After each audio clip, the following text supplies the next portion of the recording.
Some days in global news are loud. Explosions, elections, breaking crises. And then there are days like today. No single dramatic headline, but multiple signals pointing in the same direction. Markets are reacting. World leaders are warning. Global events are accelerating. Today's trending news tells a quiet but important story. The world is recalibrating. Economically, politically, and strategically. In this episode, we'll break down the most searched and discussed stories right now, explain what's actually happening behind the headlines, and connect the dots. No noise, no panic, just clarity. Let's start with the story grabbing the most attention globally today. Financial markets. US and European stock markets climbed as February opened, buoyed by stronger than expected factory data and easing fears of immediate geopolitical escalation. On the surface, it looks like optimism is back. But dig a little deeper, and you'll notice something interesting. This rally isn't driven by confidence. It's driven by relief. Over the past weeks, markets were rattled by trade war fears, US-Europe diplomatic tension, political uncertainty, and rising safe haven demand. So when those fears paused, not disappeared, just paused, money flowed back into stocks. At the same time, gold prices cooled slightly after surging to historic levels recently. That tells us investors are easing off the panic button, but they're not fully confident either. In short, markets aren't celebrating a solution. They're reacting to the absence of a new problem. And that's an important distinction.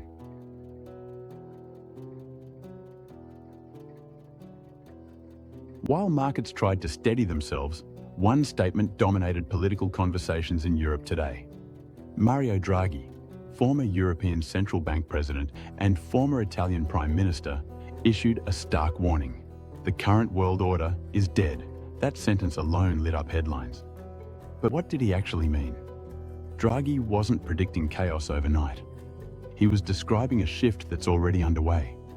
For decades, the global system relied on US leadership, open trade, predictable alliances, shared rules. Today, that system is fracturing. According to Draghi, Europe now faces pressure from both sides. A more unpredictable United States, a more assertive China, and Europe, he warned, is not prepared to navigate this new reality alone. His message was blunt. Europe must act more strategically, more independently, and more united, especially on defense, technology, and energy. This warning matters because Draghi is not a fringe voice. He's a symbol of institutional Europe. And when he says something like this, it signals deep concern inside the system.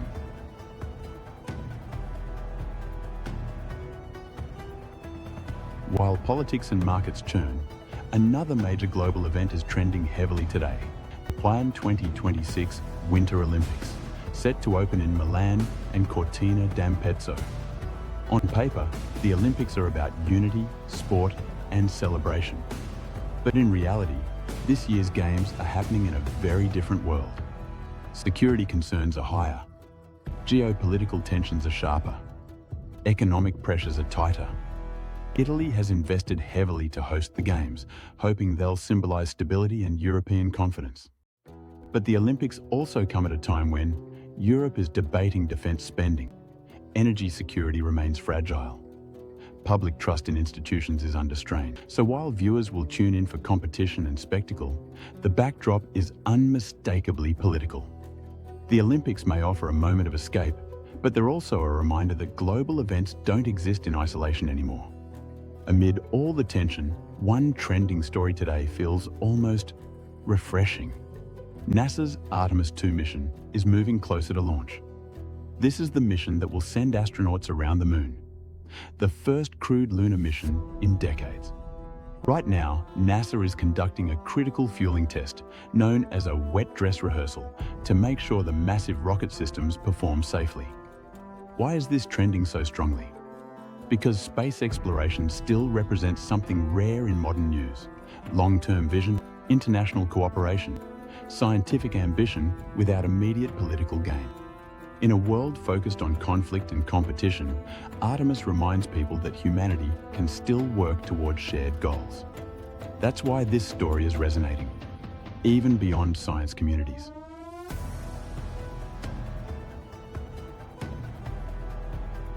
Another trending topic today isn't about power, it's about people.